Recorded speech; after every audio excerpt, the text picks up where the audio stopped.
Hello and welcome back to another video. I'm not here to talk about my new fence. I'm not here to talk about the weather. I'm definitely not here quite yet to talk about me machine Sega, although that is coming in the near future because I've bought myself a few issues. But what I wanted to look at today is some photos I've uncovered from my old bedroom. Now this is from the 90s, probably 95, 96. So I thought we could take a look at them and just check out a few of the things that we see in the pictures. So first of all, we see a bit of a plushie collection going on there. I believe that was the result of various girlfriends. Very much a Winnie the Pooh theme. You have to excuse my hand, I have just been painting my fence, hence the bad weather. We've got numerous posters on the wall. Now the more eagerly eyed amongst us may well spot a Castlevania, the new generation poster there, slightly obscured by some sort of promotional Gran Turismo piece, I believe. We've got a bit of RoboCop. That's from Total magazine. I think that was for the release of RoboCop 2. We've also got a very nicely crafted, handmade Pink Floyd The Wall poster. I was quite creative when I was younger. We've also got a bit of movie stuff here. So we've got Arnold Schwarzenegger True Lies and The Terminator, the original game on Sega platforms. We've also got the Holly Marina Man of the Year award that I won whilst on holiday once, around about 7 years old. I believe I've got a picture of it somewhere, may have previously shown it on YouTube. Very proud moment for me indeed. And so I think that's all we can say on this picture. I believe that there on the wall is actually when I used to live at Pine Furniture, and that's all the customers' signatures, and I have graffitied all over the paperwork, which I often used to do, much to the amusement of the office staff. So moving on to the next picture, we're looking at my beloved hi-fi setup. Now there's a lot to take in here, there's a lot going on. So first of all, the hi-fi system itself. As you can see, there's numerous components. We've got several amplifiers, we've got a tuner, we've got a phono stage there, and we've got a Technics CD player. I actually paid £99.99 for that, and shortly after the 12 months warranty ran out, started to run into numerous problems which pretty much put me off Technics for life.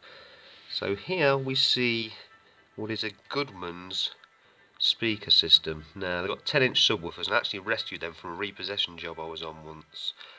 You can see we've got a lot of magazines stacked up and an original PlayStation box on top there. So this indicates that really the PlayStation was my system of choice at the time. So this was after I'd had the Sega Saturn.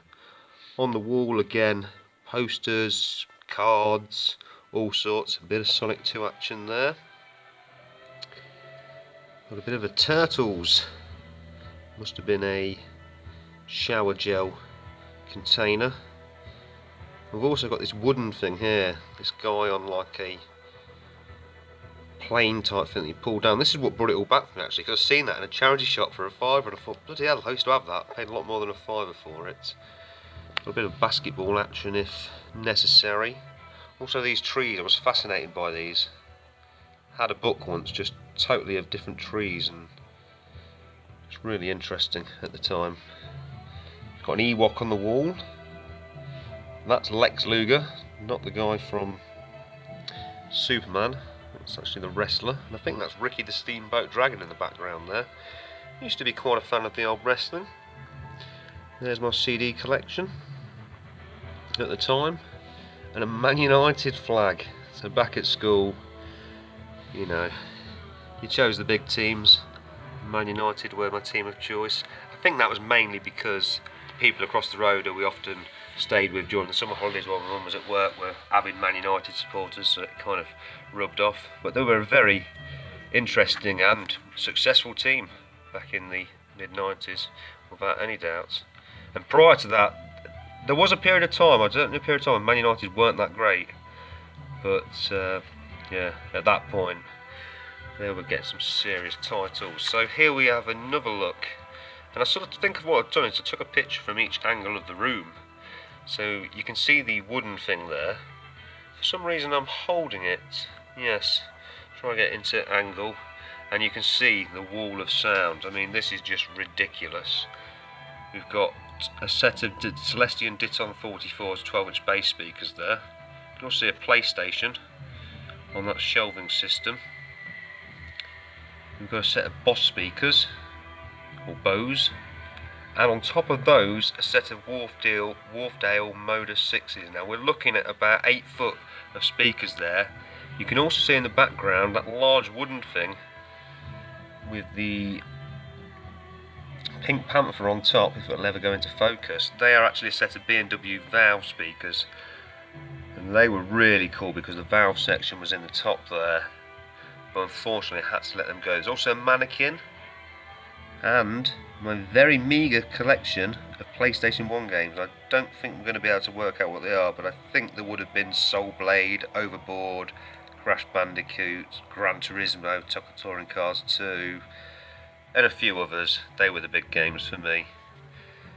And as you can see, more and more stuff on the wall. Obviously stole somebody's Soul Subject to Contract sign and wrote The Man Who Sold the World on it, a Nirvana cover, originally a David Bowie song.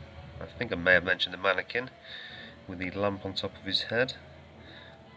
There is an awful lot happening in this room. There's even some Game Boy stuff on the wall there, if you look. Quite crazy. So moving on to the last photo, and it's just the other side of the room. It's a further extended look at the speakers. My guitar, which I still own, not so many stickers on it back then. A huge pile of magazines underneath that set of drawers. I literally had most of the Mean Machine Segas, the CVGs, the Total magazines, and quite a lot more. A 12-string acoustic guitar I used to have, and just a whole heap more. There's my dressing table. I was just really into collecting all sorts. Used to have hair back then, so a selection of brushes, or certainly more hair. And I really wish I still had this mat that went on the floor. It was actually of a tiger. It was really, really cool. It was like a tiger cub. Maybe Mum's still got it, I'll ask her. But yeah, that was it. I thought I'd share that with you. I seem to have rambled on for quite some time, but very nostalgic to me. So glad I took these photos back in the day. Never really thought much of it at the time, but now it's seemed like such a smart move, capturing that moment in time. So thank you for watching, and hopefully upload some more videos soon. Enjoy the rest of your weekend.